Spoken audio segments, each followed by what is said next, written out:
5 sur 7 matin, bienvenue dans le débat matinal, bienvenue dans le forum de discussion. Alors qu'il avait décrété la résistance nationale, l'ex-ministre délégué de la Défense de Patrice Talon, Candide Azanahi, ne manque aucune occasion d'opiner sur l'actualité nationale au travers d'une nouvelle sortie médiatique.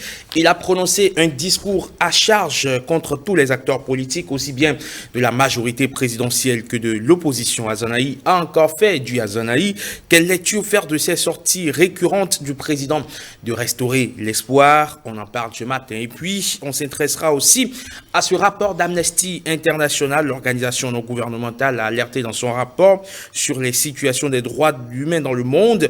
Il en ressort, et c'est devenu une ritournelle, une persistance des inégalités de traitement et des discriminations. Au Bénin, l'organisation appelle entre autres à des efforts pour la protection de la liberté d'expression. On verra de plus près le contenu de ce rapport. Et puis en interactualité, Laurent Gbagbo se remet en selle. L'ancien président ivoirien a tenu un grand meeting dans la commune de Yopougon vendredi dernier. Le leader du PPE-ACI, parti d'opposition, veut ainsi célébrer la fête de la Renaissance qui commémore pour lui et ses militants son acquittement définitif devant la CPI. Les prémices d'un retour sur la scène politique, peut-être dans la perspective de la présidentielle à venir. Ça, nous allons le voir avec mes invités. Et puis, au Sénégal, Ousmane Sonko écope de 2 mois de prison avec sursis et 200 millions de francs CFA d'amende. C'est la fin d'une saga judiciaire qui aura secoué durement le pays de la Teranga. Il y a eu des semaines de manifestations, des jours de tension et des heures d'incertitude. On parle aujourd'hui d'un verdict de l'apaisement puisque Ousmane Sonko pourrait être candidat à la présidentielle s'il le désire. En plateau avec moi pour analyser, décortiquer, opiner, parler, interjeter bien sûr sur tous ces sujets. Nous avons Francis Lojatale, bonjour et bienvenue. Bonjour. Comment allez-vous? Je vais très bien. J'espère que tu es aussi bien rentré de Kigali. Bien sûr, merci beaucoup. De vous inquiéter. C'était un séjour assez intéressant. Nous sommes bien rentrés. Merci. Allez, Joël Tchobé qui, lui, justement, est rentré de son escapade septentrionale. Bonjour, Joël Tchobé. Bonjour, Herman, et au plaisir de vous retrouver, une équipe en pleine forme et de retrouver, disons, tout le Bénin depuis cette tribune. Séquestré par les belles personnes donc, du Nord Bénin qui n'ont plus voulu nous céder donc la mécanique intellectuelle que vous constituez pour nous sur 5 sur 7 matin. Heureusement qu'ils vous ont finalement lâché. Ouais. Et juste à côté de vous, Ange Banouin, journaliste, analyste politique, écrivain. Bonjour et bienvenue Ange. Bonjour Herman, bonjour téléspectateurs. Merci de vous joindre à nous donc pour le débat matinal ici les lundis matin. Et puis vous avez suivi certainement Candide Azanahi qui devant une petite brochette de journalistes, de confrères, donc a une fois encore opiné sur l'actualité nationale dans toutes ses dimensions. Et le discours, il n'a pas du tout changé. Azanahi a encore une fois taclé violemment tous les acteurs politiques, aussi bien de la majorité présidentielle que de l'opposition. C'est une posture désormais connue, n'est-ce pas, Ange? Écoutez, vous savez, annoncer, je ne dirais pas à corps et à cri, la posture d'Azanahi au sein de l'opposition aujourd'hui se révèle comme... Fait-il toujours partie de l'opposition? Et là, j'en viens, d'autant plus qu'on est en train d'aborder le sujet. Ça annonce aujourd'hui, je ne dirais pas comme un cheval de Troie, au vu des analyses de nombre d'observateurs, et mieux des acteurs même, au cœur de l'animation de la vie politique. Et lorsque vous prenez ces sorties, pour le moins qu'on puisse dire, il n'a de cesse de clamer une chose, mais sur le terrain politique, les gens s'attendent encore à le voir agir. Et cela, en filigrane, laisse entrevoir aujourd'hui la posture de l'homme qui, à l'analyse de ces différentes sorties et des différents propos évoqués, mettent beaucoup plus en avant, je ne dirais pas, une appropriation en quelque sorte de la résistance. Pendant qu'aujourd'hui, les acteurs de l'opposition, je ne dirais pas classiques ou quel thème on pourrait les y affibler, se mettent dans une démarche de pouvoir non seulement dialoguer pour pouvoir obtenir des résultats, mais l'attitude d'Azanahi, lorsque vous prenez par exemple sa dernière sortie, qui ne manque d'ailleurs de trouver des dates assez évocatrices pour lui, que qu'il s'agisse de sa démission le 27 mars et du 4 mai 2015, qui chaque fois, tout au moins, cherche à trouver du contenu à cette sortie, mais qui malheureusement dans le feu de l'action, je ne dirais pas d'opposants, laisse quelque part à désirer. Quand on se rend compte que, au lieu de donner des coups de franche à ce qu'on pourra qualifier, s'il est de l'opposition, de la même faction que lui, de les accompagner dans leur démarche, curieusement, ils se trouvent à ramer à contre-courant de leur prise de position. Non pas parce qu'ils doivent trouver que tout cela est fondé, mais parce que ces propositions, en quelque sorte, sont à contrario de ce qu'ils prônent.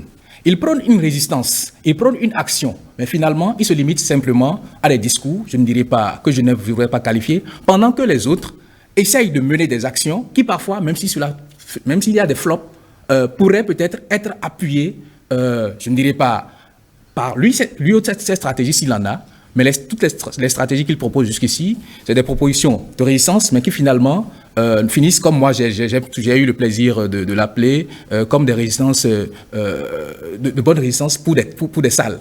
Parce que dans l'action, lui-même, il appelle à une action, mais il connaît bien également, il a évoqué, il connaît bien évidemment aujourd'hui les dispositions du code pénal, il connaît également les limitations par rapport au regroupement et aux manifestations. Mais jusque-là, en prenant également de passer outre les attitudes que les autres mènent pour intenter un dialogue, pour tout au moins échanger, parce qu'on a vu, il n'a pas raté les anciens présidents Boni-Yayi et Nicéphore Soglo, quitte à leur démarche, qui, je ne dirais pas de bonne ou de mauvaise foi, ont cru à travers un rapprochement avec le chef de l'État, pouvoir trouver une solution, une issue aux situations politiques qui existent dans le pays. Mais quitte à ce qu'aujourd'hui, si cette situation ne prospère pas, est-ce la raison de je ne dirais pas de les accuser de tous les péchés d'Israël, ou bien de chercher à voir quelle est l'alternative au-delà de cela? Parce que n'eût été peut-être ces démarches-là,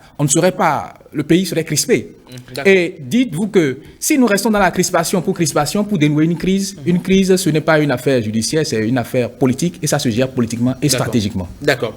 Alors, Francis Eloge Attadé, candidat Azanaï, dans son discours, a fustigé l'attitude de Boni-Yayi, de Nicéphore Soglo, de presque tous les acteurs de la classe politique, les démocrates, la FCBE, l'UMPL, de la majorité présidentielle aussi, l'Union progressiste, le Bloc républicain.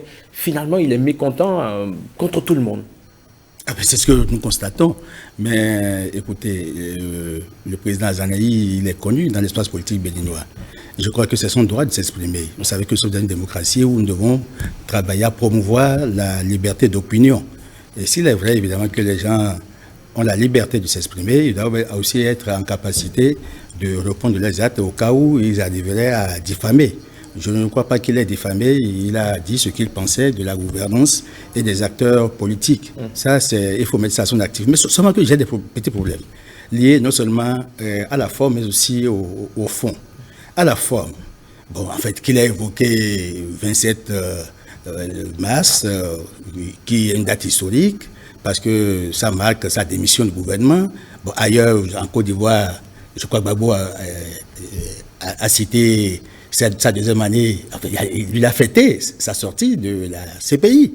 Bon, évidemment, si les acteurs politiques évidemment, trouvent toujours des dates pour se mettre en scène. Mais écoute, Azanaï a un petit problème, là, au niveau de la forme, parce que j'ai le sentiment qu'il se veut dépositaire de tout ce que la résistance nationale a eu à faire. Et je n'ai pas le sentiment que les résistants, en guillemets, qui sont devenus des démocrates parce qu'ils sont formalisés. Ils ont pu respecter l'achat des partis politiques et la réforme qui est en cours.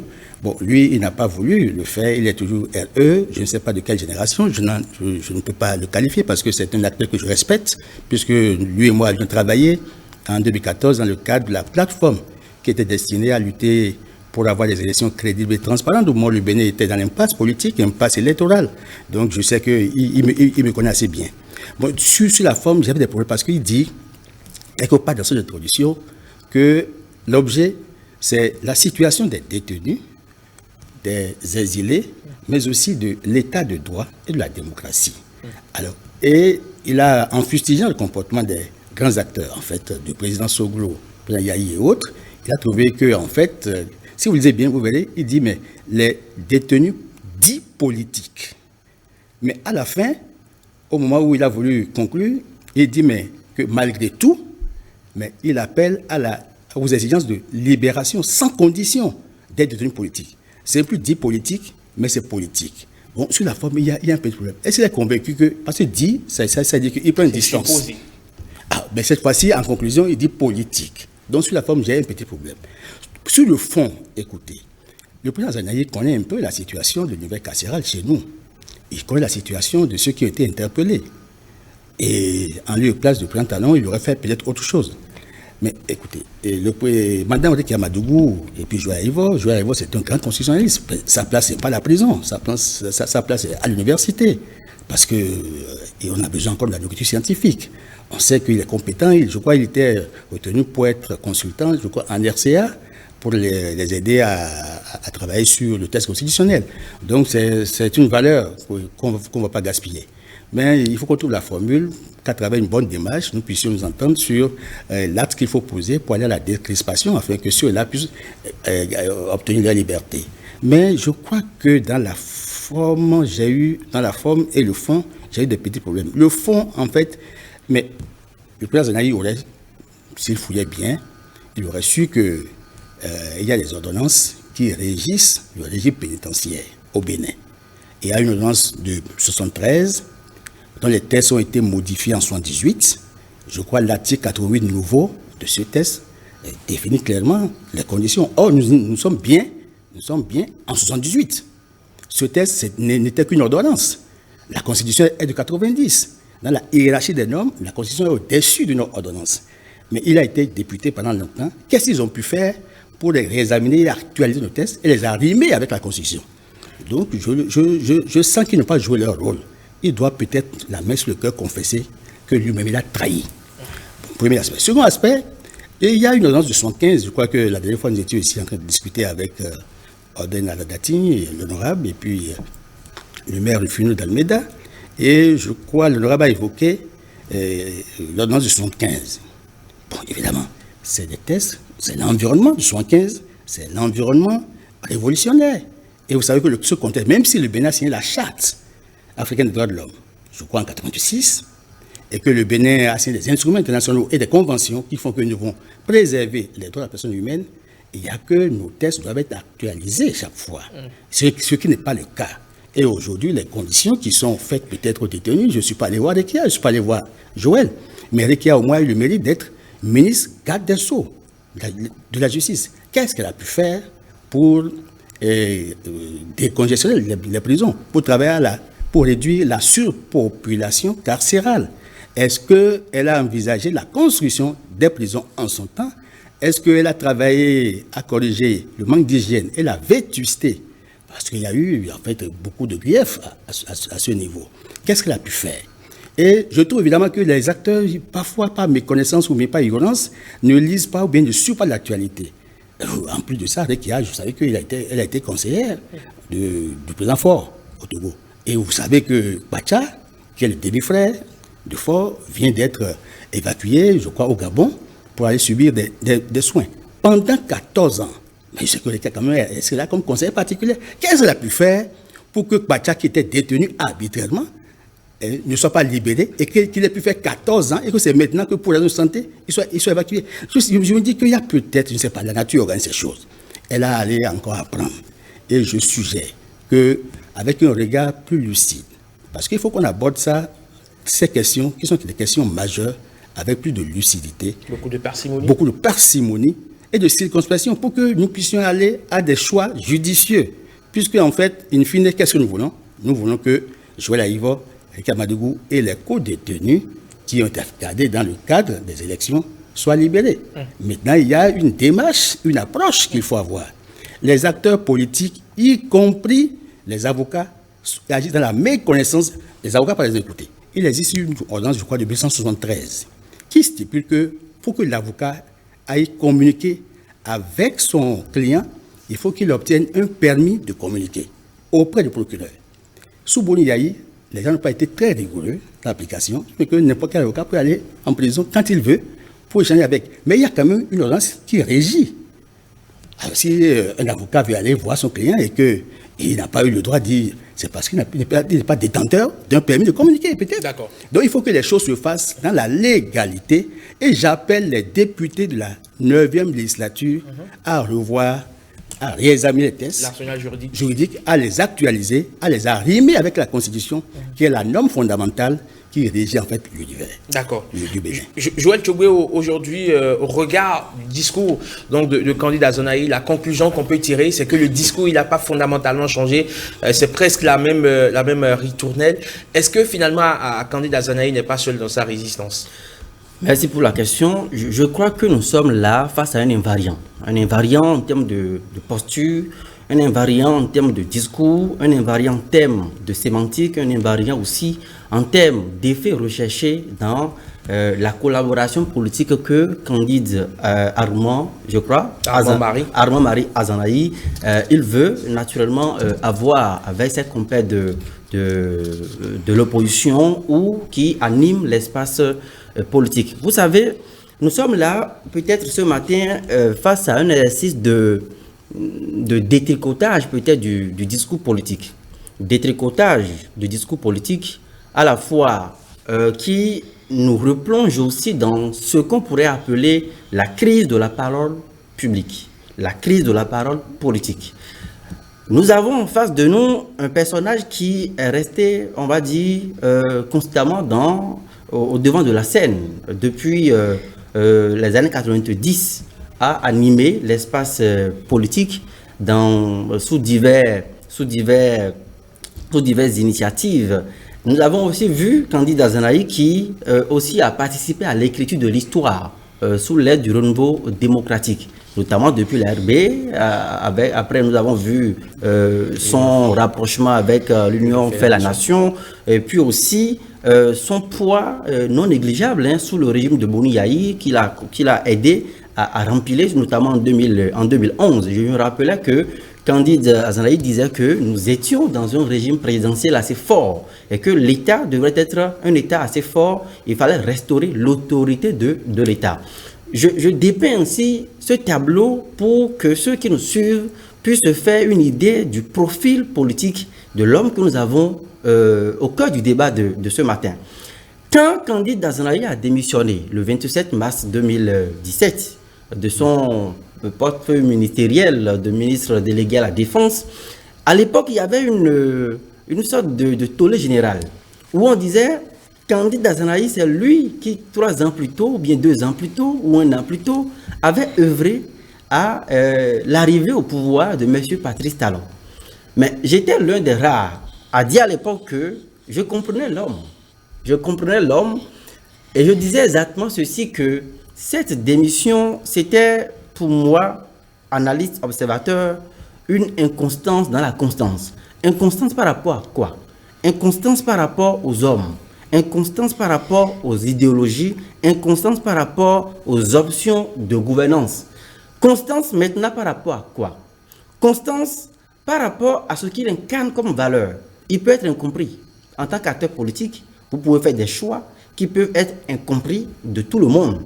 Donc, si vous voulez analyser le profil de M. Candide Azanahi, il va falloir poser sur la table les deux variants dont je parle. L'inconstance par rapport à quoi? Par rapport à quel objet? La constance par rapport à quoi? Et j'ajouterai que peut-être dans une sorte d'emballement de l'analyse, on peut trouver très rapidement que, effectivement, il a évoqué que Candide Azanahi, c'est peut-être un cheval de Troie au sein de l'opposition. C'est une hypothèse. On peut aussi trouver que pour avoir occupé de hautes fonctions dans l'appareil d'État, qu'il a failli dans l'accomplissement de sa mission, à savoir, en tant que député, en tant que ministre, il avait les coups de franche, il avait donc la latitude d'agir, d'actionner des leviers pour actualiser justement des textes de loi, pour les arrimer aux instruments internationaux que le Bénin a ratifiés. On pouvait aussi dire que, est-ce qu'il a failli peut-être dans son office, en gardant peut-être un silence peut-être innocent, parce que vous savez aussi que dans la posture du législateur, l'homme, il est humain. Il est humain et vous n'avez pas toujours une vue assez large ou panoramique sur tout ce qui se passe. Vous avez vu que dans ce même pays, nous ne sommes pas loin, sous la 8e législature, il y a eu des lois qui ont été votées, des députés. Je me rappelle, quand je rappelle cette histoire, ça me donne peut-être des tournis. Nous étions en 2019, en février 2019, dans une clinique électorale, alors que le Bénin aussi s'apprêtait à organiser des élections législatives dans une période, disons, de déconfiture et de crise politique. Et la clinique électorale avait été organisée par l'ABDC, à l'époque présidée par le professeur Joël Aïvo. Il y avait des députés qui étaient conviés à cette clinique électorale, où il s'agissait donc de passer en revue les pièges qui se retrouvaient en réalité dans le code électoral qui pouvaient propulser le Bénin vers des périls incertains. Alors, dans cette salle, nous avons eu des députés qui ont voté ce code électoral, mais qui étaient surpris, bien entendu, de découvrir, à l'aune de l'éclairage des spécialistes du droit, les pièges qui s'y trouvaient.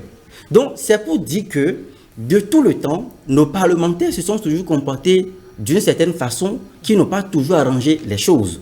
Et donc, aujourd'hui, c'est au-delà peut-être de la passion qui entoure le débat sur la posture de Candide Azanahi, c'est de voir concrètement quel est l'objectif poursuivi par l'homme.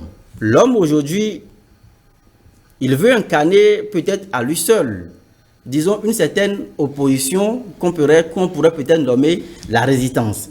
Mais depuis 2019 ou depuis 2017 où il a donc jeté le tablier, c'est à lui, en tant que personnage historique, en tant que personnage réfléchi, d'évaluer son action.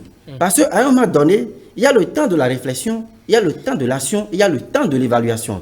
Alors, est-ce que en 2017 et 2023, la résistance ou telle qu'il conçoit son opposition au régime et dans sa quête de délivrance de ce peuple qu'il aime si tant,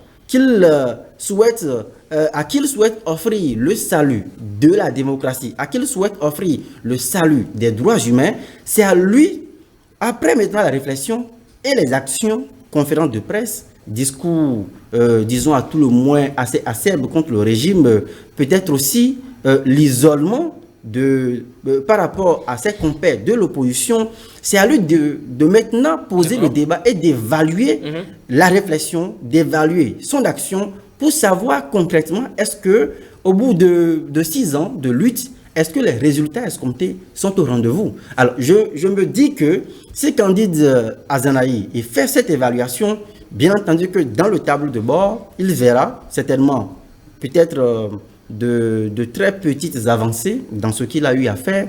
Mais il verrait aussi que l'analyse clinique qu'il ferait de son action va certainement lui projeter des résultats mitigés où il serait certainement appelé à revoir la stratégie. Parce qu'il faut le dire, aujourd'hui, la résistance se résume à une position incongrue, même si avec lui, je serais peut-être d'accord, on aurait peut-être des points de vue convergents sur le fait que les révolutions, les mouvements de masse étant des phénomènes insaisissables, les révolutions aussi ont été toujours portées par des minorités. Mais dans le contexte béninois, est-ce que cette résistance a les moyens aujourd'hui de faire bouger les lignes?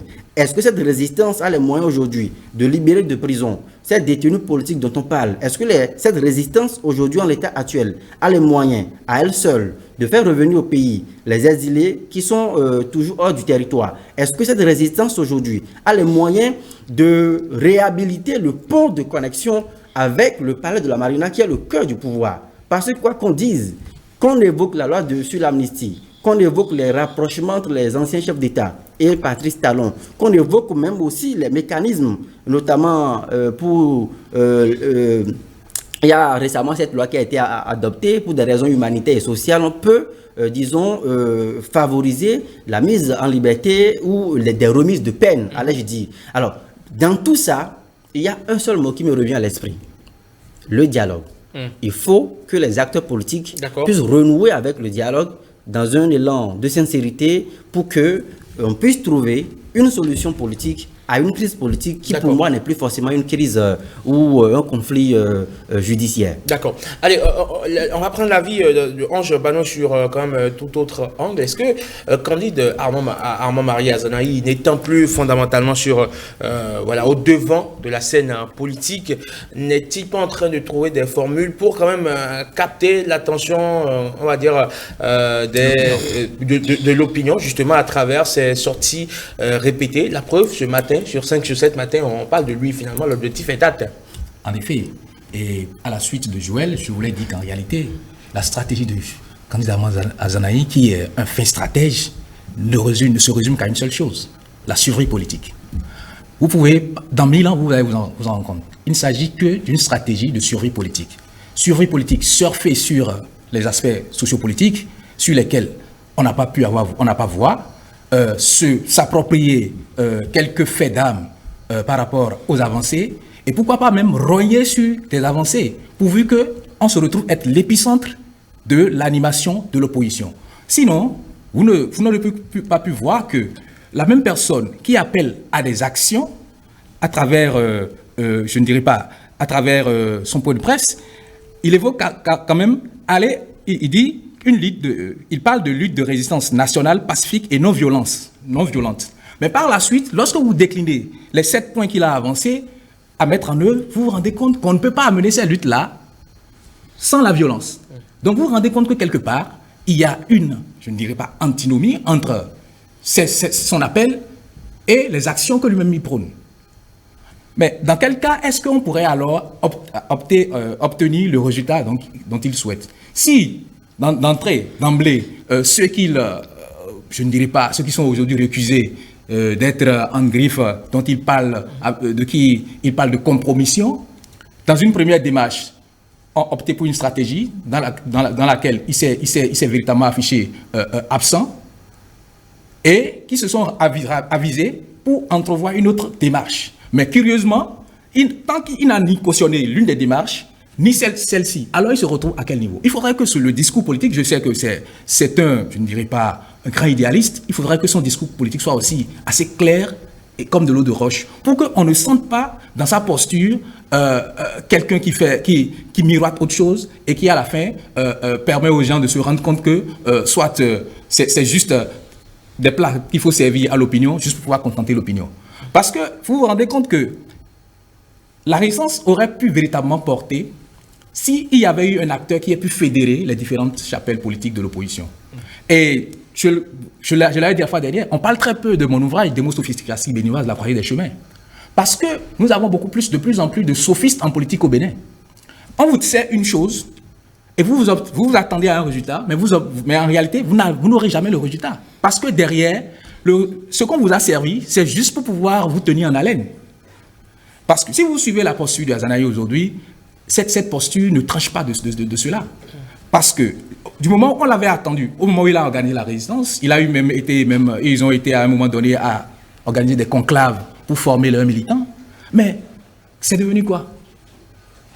Sur le plan politique, sur le plan stratégique, moi à l'époque je dis que ça c'est une résistance bonne pour les salles. Si c'est juste une résistance pour faire, je ne dirais pas, pour faire de la littérature, pour faire, je ne sais même pas quoi dire, pour écrire des théories de résistance, c'est une bonne résistance pour ça. Mais si c'est une résistance pour faire changer un leader politique, c'est qu'il faut analyser d'abord la posture de l'acteur de votre vis-à-vis, trouver quelle est la meilleure stratégie aujourd'hui pour pouvoir comprendre, pour pouvoir vaincre ou bien convaincre quelqu'un, c'est d'abord l'approche. Vous ne vous approchez pas de la personne. Comment est-ce que vous allez trouver les meilleures stratégies pour pouvoir l'atteindre et obtenir ce que vous voulez? Primo. Il a évoqué la question des élections, de l'élection du 8 janvier dernier, avec la proportion congrue qu'a obtenue les démocrates. Mais on ne l'a jamais entendu sortir lorsque les démocrates ont été, je ne dirais pas, sont retrouvés dans l'engrenage des recours. Alors, normalement, quelqu'un qui se réclame de voir aboutir des actions de l'opposition, à laquelle il appartient, même si ce ne sont pas des gens de sa faction, doit pouvoir au moins se sentir concerné et militer en faveur de ceux avec qui il a des objectifs en commun.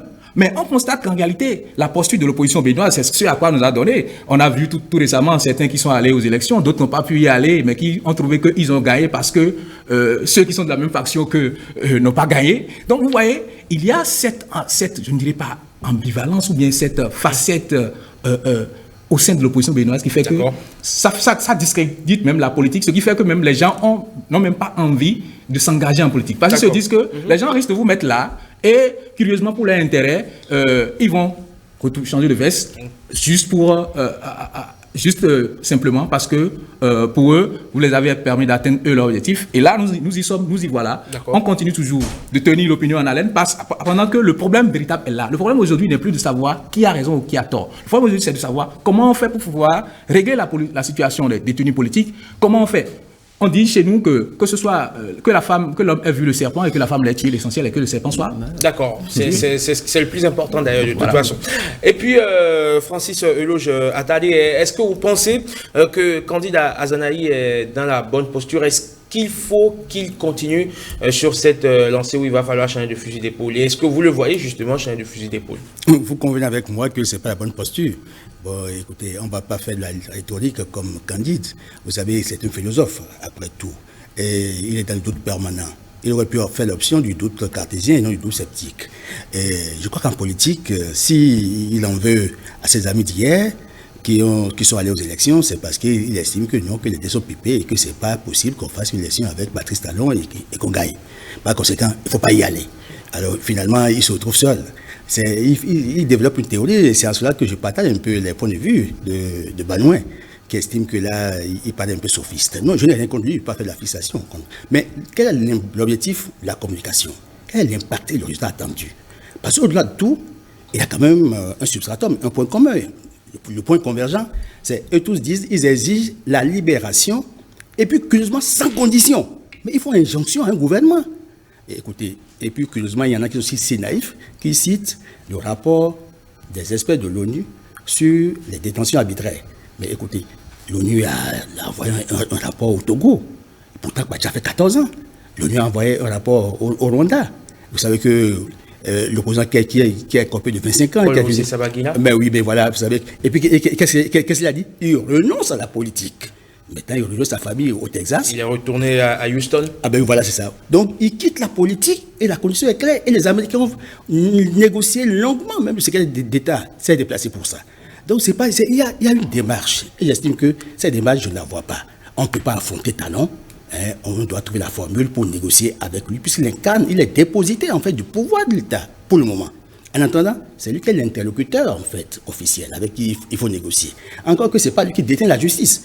C'est pourquoi il a dit, mais dans la dynamique, il y a plusieurs approches. Il faut voir comment est-ce qu'il faut engager la démarche vers les partenaires politiques que le candidat est en train de fustiger. Forcément, il les oblige à ne pas coopérer avec lui, alors qu'il dit qu'il leur parle, il ne l'écoute pas. Finalement, les acteurs politiques béninois se parlent, mais ne s'écoutent pas. Joël Tchoubi, est-ce que le candidat Azanahi s'ostracise lui-même davantage à travers cette posture? Non, mais j'ai parlé tout à l'heure de la crise de l'isolement.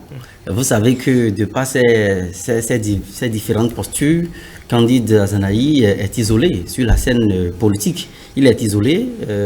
Le poulain le plus fidèle, l'ancien député Guy de Soumitokpa aussi, l'année dernière, a décidé de le lâcher, de faire cavalier seul, comme on le dit, et en allant retrouver ses amis de l'opposition avec le parti les démocrates. Donc, est-ce qu'il s'est ostracisé? Oui.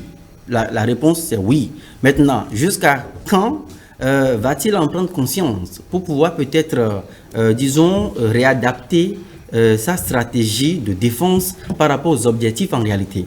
Parce qu'au fond, ce qu'il est important de dire, il ne faut pas faire de la politique avec la liberté des autres. Ceux qui sont en prison, moi je ne souhaite pas me retrouver là-bas. Il y a des lieux qui me traumatisent. L'hôpital et la prison. Alors, ceux qui ont eu la malchance d'y avoir fait un tour, quand ils vous parlent des conditions de vie carcérale, lorsqu'on vous parle de la façon dont ça se passe en prison, vous n'avez pas du tout envie de vous retrouver là-bas. Et donc, ceux qui y sont actuellement, qui vivent l'enfer sur terre, selon quand même ce qui est décrit par les avocats, même s'il ne faut pas prendre les paroles des avocats comme des paroles d'évangile, ceux qui y sont, il ne faut pas faire de la politique avec la liberté des gens. Et c'est pourquoi, que ce soit au niveau du parti d'opposition, les démocrates, avec l'initiative de la loi sur l'amnistie, que ce soit les différentes sorties que candidat Azanahi fait, seul ou accompagné de ses plus fidèles lieutenants qui sont restés avec lui, il faut toujours éviter de voir en cette libération ou en ce retour des exilés, disons, une sorte de récolte de gains politiques. Parce qu'en réalité, si le camp d'en face, les 81 députés et le chef de la majorité, eux, ils se disent, si nous accompagnons cette loi d'amnistie, le gain politique qui en résulterait irait directement chez qui? Chez les opposants. S'ils ne construisent pas dans une démarche partenariale, disons, la fabrication de la solution de libération ou de retour des exilés, afin que, peut-être pas compromis, ce gain politique, s'il devait y exister, soit partagé de façon équitable entre les deux camps, pour que le jeu en 2026 soit aussi équitable. Je crois que là où se trouve aujourd'hui le rapport de force, notamment avec les amis de la mouvance, ça serait un peu compliqué. Et les acteurs politiques, ils savent que pour conduire de telles initiatives, il faut, négocier, il faut discuter, il faut dialoguer, il faut amener donc les partenaires à comprendre le bien fondé de ce qui se passe. Il n'est pas exclu qu'actuellement, au sein même de la majorité qui est au Parlement, que cette loi d'amnistie, par exemple, soit portée dans le cœur. Mais les réalités politiques, par crainte de représailles aussi peut-être politiques, les gens peuvent s'abstenir. Donc, pourquoi cette loi proviendrait du camp des démocrates et pourquoi pas du camp de la majorité? Ce débat, c'est un débat qui reste entier.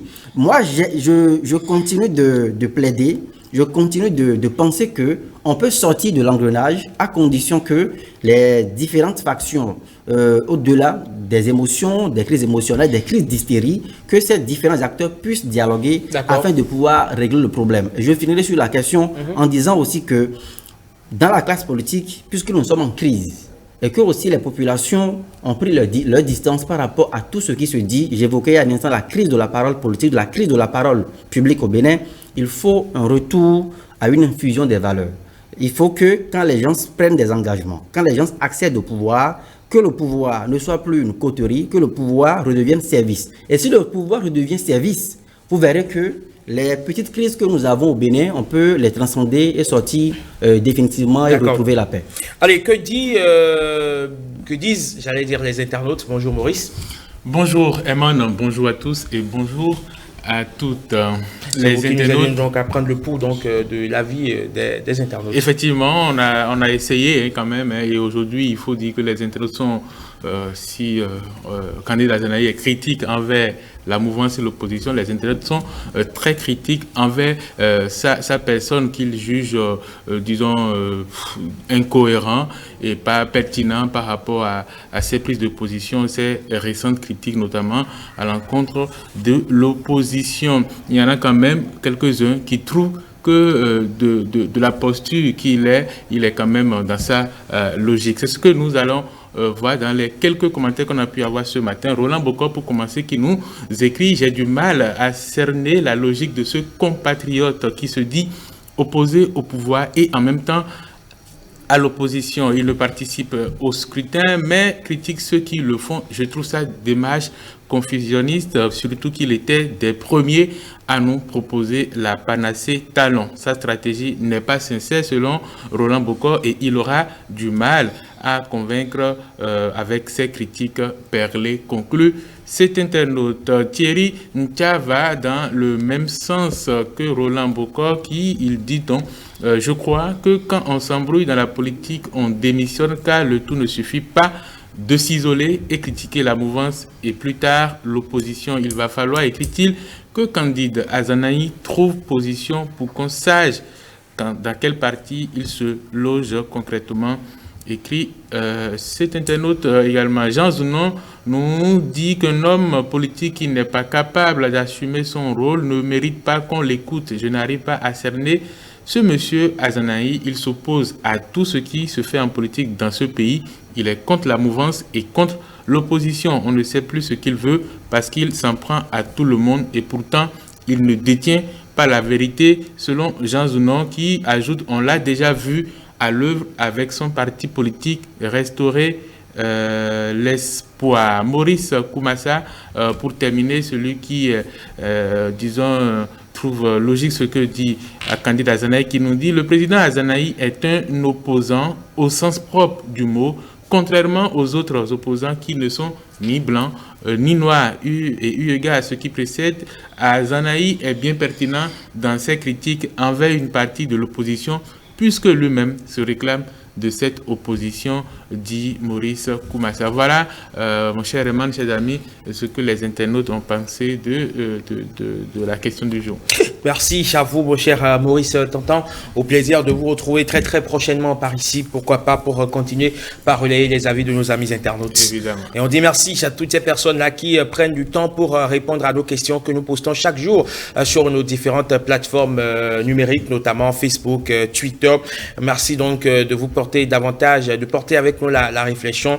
Nous ne manquerons jamais de relayer vos avis, bien sûr. On en vient à présent au deuxième sujet en discussion. Il s'agit de ce rapport accablant d'Amnesty International sur la situation des droits de l'homme dans le monde. Et en ce qui concerne le Bénin, Amnesty International a pointé du doigt la liberté d'expression et des réunions pacifiques qui est toujours restreinte par des lois donc répressives réglementant les communications en ligne et le droit, bien sûr, on va pouvoir et le droit de grève des informations ont été donc réunies sur des cas d'arrestation arbitraire, de torture et d'autres mauvais traitements des homicides illégaux qui auraient été commis par les forces de défense et de sécurité au moment de l'élection présidentielle 2021, qui n'ont toujours pas fait l'objet d'enquêtes. Des personnes atteintes d'albinisme qui continueraient de subir une discrimination et des violences. Bref, c'est un rapport de plus de 500 pages et quelques-unes sont consacrées au Bénin. Monsieur Francis Eloge Attali, Amnesty International, l'organisation non gouvernementale réputée donc dans la supervision, donc évidemment de tout ce qui touche aux droits de l'homme dans le monde entier, qui font un rapport et qui plus ou moins accable quand même quelque peu le Bénin. Vous savez, je suis de ceux qui pensent qu'il faut aider le chef de l'État, Patrice Talon, au terme de ces deux mandats, à avoir une vie tranquille. Pour qu'il soit un peu comme Rollins avec Personnam au Ghana. Vous savez, quand il a fini ses mandatures, il circulait tout naturellement parce qu'il n'a pas de nationalité, il n'a pas de patrie. Patrice Talon n'a que cette patrie, je crois. Et il faut bien qu'on l'aide parce que tout n'est pas parfait dans ce qui se fait. Il faut l'avouer. Peut-être qu'il y a des détails que les relais qu'il faut ne faut pas porter jusqu'à son niveau. Les actes de brutalité dont en fait le rapport a épinglé ces hommes de faits cités là, bon, je crois que dans le cas des élections, je n'ai vu nulle part où des protagonistes se sont tenus la main simplement pour qu'une élection se tienne. Il y a toujours affrontement. Que Amnesty International me cite un pays dans lequel il y a eu élection et qui n'a pas eu crise, pendant que les idées s'affrontent. Donc je crois que le tableau est là. Et je crois que Amnesty a au moins une vue, enfin, un regard plus large, plus ouvert, plus panoramique sur ce qui se passe à l'échelle mondiale. Les cas ne sont pas si criants. Je ne dis pas criant, c'est pas si criant. Il y a des nuances entre criard et criant. Donc, c'est pas si criant ici au Bénin. C'est criant ailleurs. Mais ces petits constats, je crois, sont perfectibles, sont corrigibles. Le gouvernement prendra certainement bonne note, il travaillera sur que les faits qui sont reprochés. Mais je voudrais, permettez-moi de dire en fait que nous sommes liés par des instruments. Je crois qu'il y a la Déclaration universelle des droits de l'homme de 1948. Il y a la Charte africaine des droits de l'homme qui est incorporée, je crois, à notre Constitution. Il y a, à part ça, d'autres conventions que nous avions signées pour dire que désormais nous allons faire la promotion et le respect des droits de la personnalité humaine. Et il y a des efforts qui se font dans ce sens. J'avoue que le Bénin a quitté un état de négation des droits de l'homme à un état de plus ou moins de respect des droits de l'homme encadré par la loi.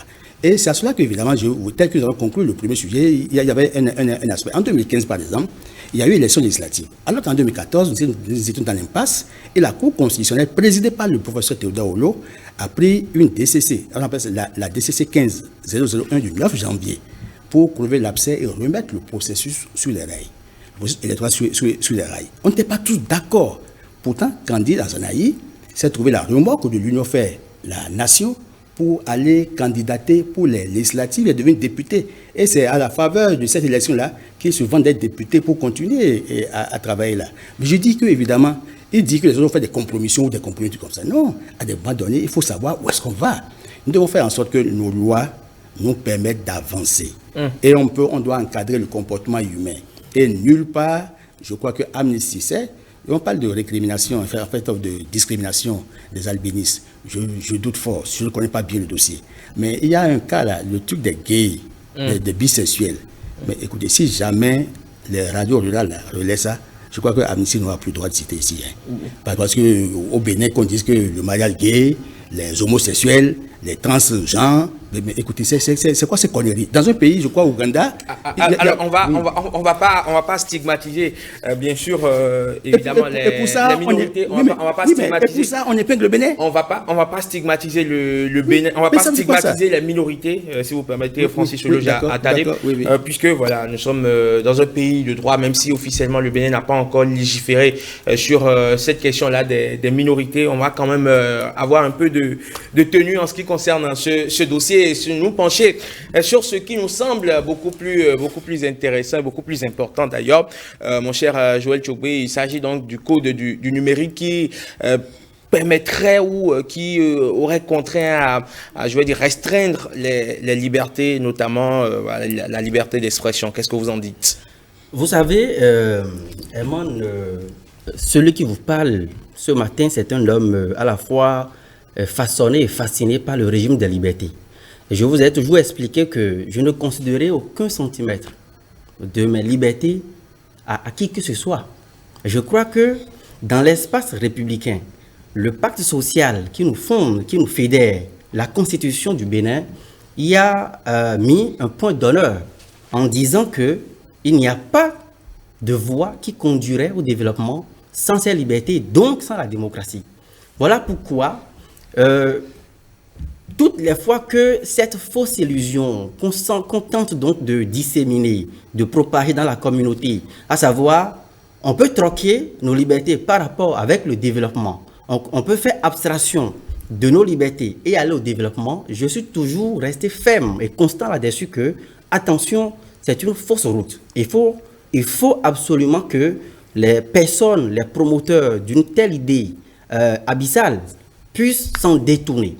Le régime des droits humains auquel vous faites allusion est essentiellement rattaché aussi aux valeurs et aux gains que nous devons avoir lorsque nous évoquons la question de la démocratie, la question des libertés. Et donc, à partir du moment où, dans l'espace républicain, ce pacte social y a mis un point d'honneur, je crois que les gouvernants qui ont les coups de franche, qui ont donc les instruments en main pour garantir le respect de ces libertés, garantir le respect des droits humains, ces gouvernants ont tout intérêt à travailler pour que nous puissions avoir un état de droit dans lequel même la puissance publique elle-même est soumise à l'autorité de la loi.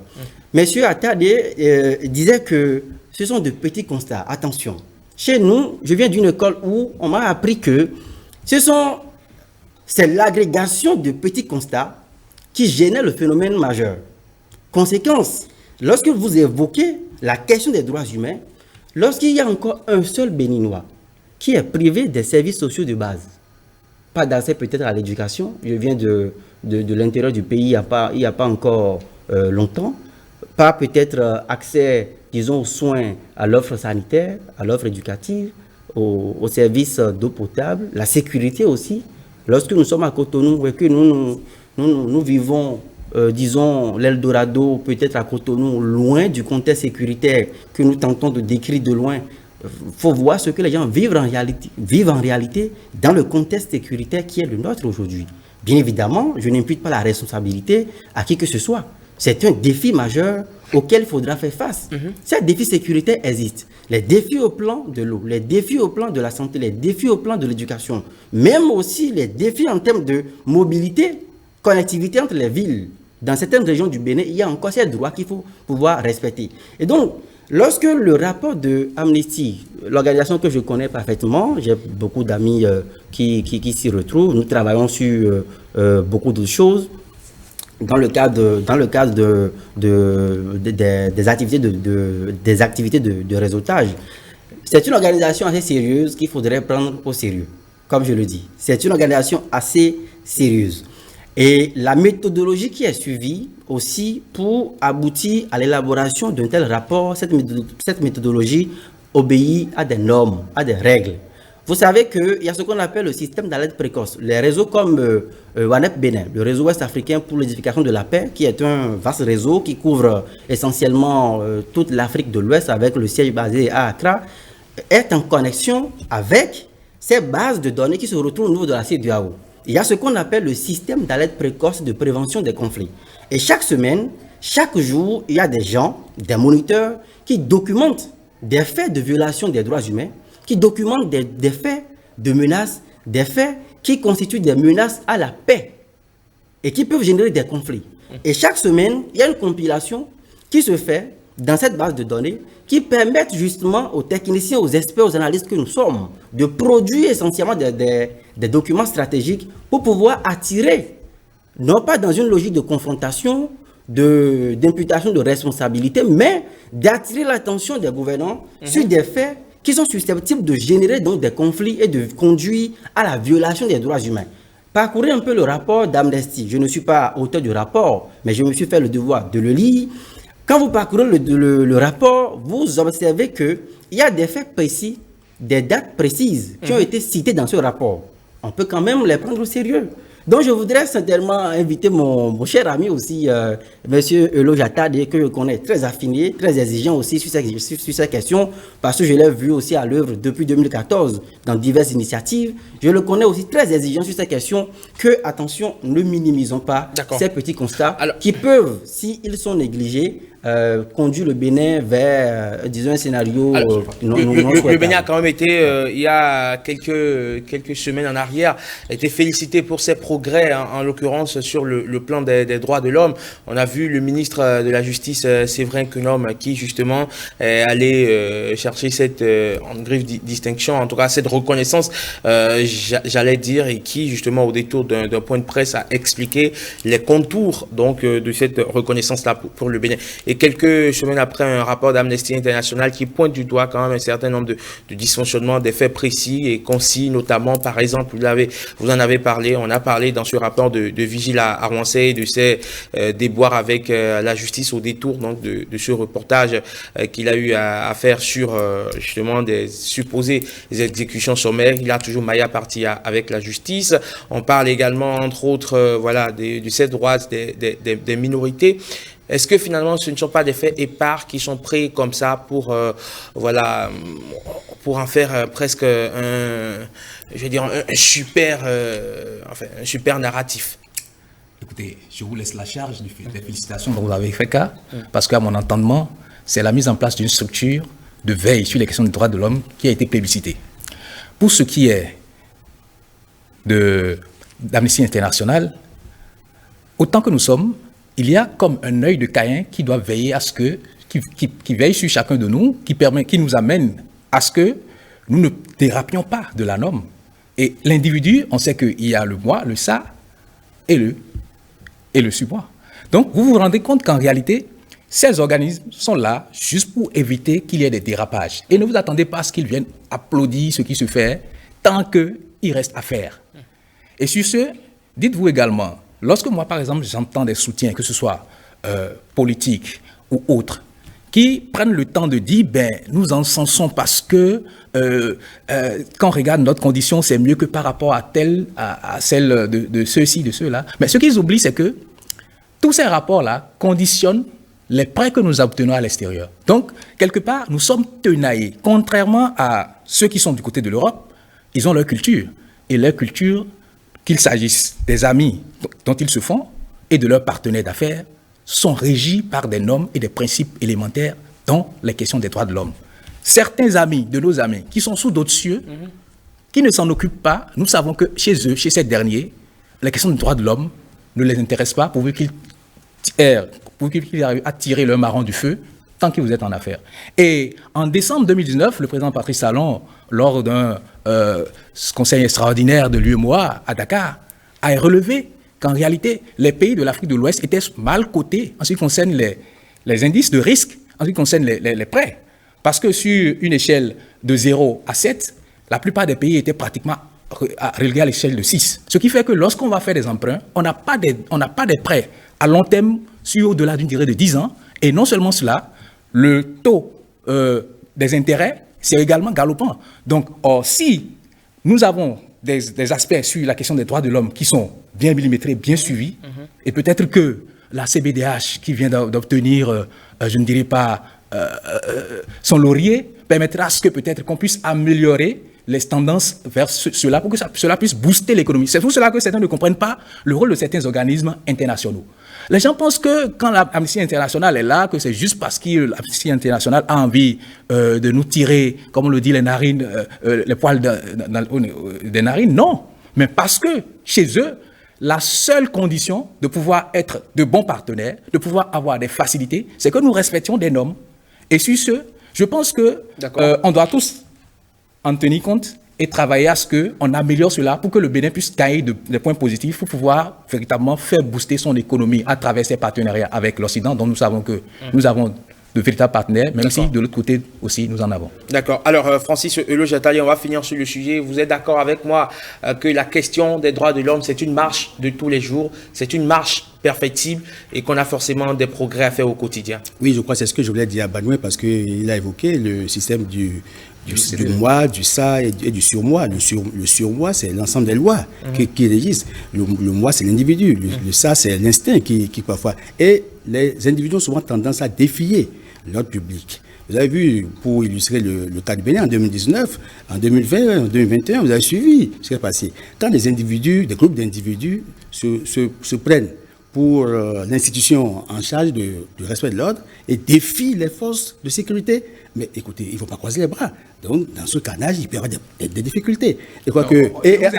Non, permettez, vous avez votre parole. Non, je vous laisse. Non, juste... Ange Banouin, on ne refuse pas qu'on n'encadre pas les mouvements de foule. Mais on voudrait que la police, les forces de sécurité... Écoutez, même en France, aujourd'hui, on récuse la police française. Pourquoi? Parce qu'on se dit que on voudrait que les forces de défense et de sécurité mettre en œuvre des méthodes qui sont réglementaires pour pouvoir encadrer les foules et non mater les foules et non mettre les gens. Mais quand une foule est aussi hystérique et va... Non, c'est juste pour vous dire que... Voilà. Bon, si c'est pour vous enchérir, là, tant mieux. Oui, parce que je voulais vous appeler à observer ce qui s'est passé en France. Et les États-Unis ont demandé qu'on respecte la liberté de manifester. Vous n'avez pas lu le rapport sur la France? Non, écoutez, je ne peux pas faire des critiques sur Amnesty que je respecte parce que j'ai beaucoup de travaux que je fais avec des experts. Et je sais évidemment que je suis très attaché au respect des droits de la personne humaine parce qu'il n'y a pas de liberté à considérer. Vous savez, même en prison, ceux qui sont là, ils ont droit à un minimum de droits. C'est pour ça que j'ai demandé qu'on aille au réexamen des tests pour les actualiser afin qu'on puisse préserver les droits de ceux qui sont dans nos maisons de détention, dans nos maisons d'arrêt, dans nos établissements pénitentiaires, pour que nous puissions humaniser cet univers. Ceux qui sont là en liberté aujourd'hui peuvent se retrouver demain là-bas en prison. Ce n'est pas parce qu'ils sont dirigeants aujourd'hui, demain. Donc ça peut arriver à tout le monde. Faisons en sorte que nos prisons soient humanisées et que les droits soient respectés. Mais au-delà de ça, écoutez, les humains ont souvent tendance à défier l'ordre et on n'a pas mis en place les forces de sécurité de l'ordre pour rien. Parfois, la force doit faire le droit. Mais écoutez, est-ce que dans une démocratie, on ne peut pas recourir par moment à la force pour régir? La force doit faire parfois. Mais parce que, écoutez, dans la question des droits de l'homme se pose en ces termes. Le renard libre dans le poulailler libre. Qu'est-ce qui va se passer? C'est pourquoi il y a l'encadrement juridique. D'accord. La loi vient en fait pour encadrer les comportements, pour que Banoué sache que sa liberté s'arrête là où la main commence. Et c'est le droit maintenant. Il y a des spécialistes, des experts, des instances qui sont en charge d'interpréter pour pouvoir mettre chacun à sa place. Et ça, c'est ce que la justice et les autres instances font. Allez, on va ouvrir à présent le chapitre interactu de ce forum de discussion. On commence justement par la Côte d'Ivoire, pays que vous connaissez très bien avec votre cher ami Laurent Gbagbo qui a initié donc cette fête de la Renaissance. Comme il le dit, il n'a pas pipé un seul mot. Mais les foules étaient hystériques. Donc, vous savez que Gbagbo, c'était un ami. Et je crois que j'ai eu l'opportunité, avec certains experts et communicants panafricains, et puis certains de ses ministres, avec sa conseillère particulière, Mme Elisabeth Capé, même Damana Picasse, qui est aujourd'hui en prison, qui est le secrétaire général du parti PPACI. C'est des amis qui sont venus ici, à l'hôtel méditerranéen, à Cotonou. Nous avions fait un certain nombre d'activités pour pouvoir lutter afin que Gbagbo retrouve la liberté. Parce que nous avions dit que la CPI, dirigée par Fatou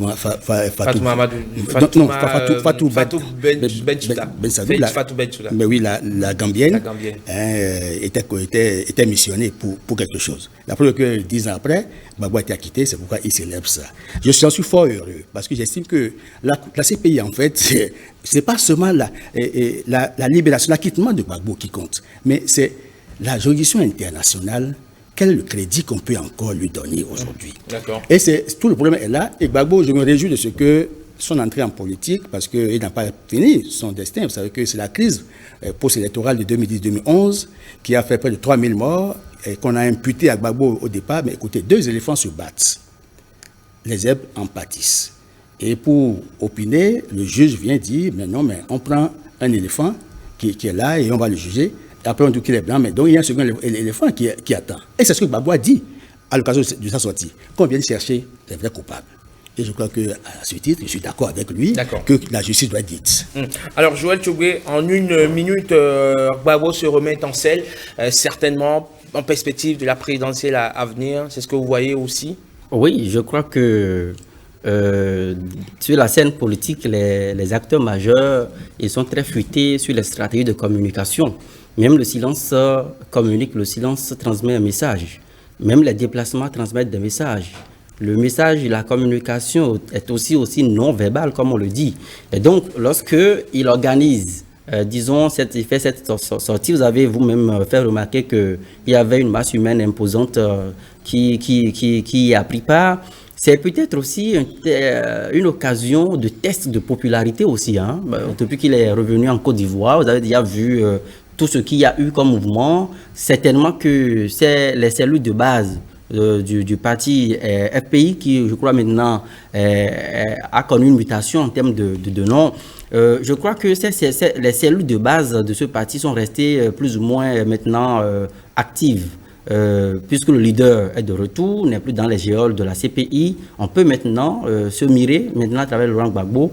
Maintenant, la crainte, c'est vrai que la politique, ce n'est pas une fonction administrative qui vous en chasse dans les 4 murs d'un État et que vous déciderez quand est-ce que vous prenez votre retraite. Mais je me demande, est-ce qu'il n'est pas temps pour la Côte d'Ivoire, pour ces acteurs, disons, de passer la main? Ça, c'est une question, puisque je me dis que Alassane Dramane Ouattara, il risque encore de rester pour un 4e mandat si il sent un instant que ses congénères, Laurent Gbagbo, Bédié, sont encore peut-être autour du pouvoir. Donc, et ça ne présage pas vraiment d'une paix vraiment stable en Côte d'Ivoire. Voilà. Alors, est-ce qu'il n'est pas temps pour eux de passer la main? Si c'était en dissertation, c'est ce qu'on appelle une question d'ouverture. Et on va laisser donc ça en suspens, le temps justement de passer au 4e sujet avec Ange Banois. Je n'ai pas répondu à la question. Je vous fais l'honneur d'avoir, si vous permettez, le temps est complètement parti. Je vous fais l'honneur quand même d'avoir la primeur sur le sujet concernant l'affaire Sonko, parce que c'est aussi un vrai sujet d'actualité. Finalement, l'opposant sénégalais reçoit 2 mois de prison avec sursis et une amende assortie d'une amende de 200 millions de francs CFA. Sauf que cela ne l'empêche pas justement d'être candidat. Ce n'est pas une peine qui lui pourrait l'empêcher justement de briguer la présidentielle à la succession de Macky Sall. Est-ce que finalement ce n'est pas le verdict de l'apaisement? Verdict de l'apaisement, dites-vous, dans une certaine mesure. Mais lorsqu'on regarde ce qui a été détruit, c'est regrettable qu'on en arrive là avant que l'État ne soit sauvé, je dirais, et ce n'est pas trop le dire, juste par une décision de justice. Parce que la veille de ce procès, il a été interdit carrément la vente en vrac de carburant au Sénégal. Et parce que les gens ont compris ce qui se préparait. Parce qu'aujourd'hui, on sait de quel côté se trouve le feu aux fesses de Macky Sall. Donc c'est juste pour dire qu'il faudrait que nous arrêtions de jouer avec le feu en Afrique et après qu'on vienne jouer aux sapeurs-pompiers.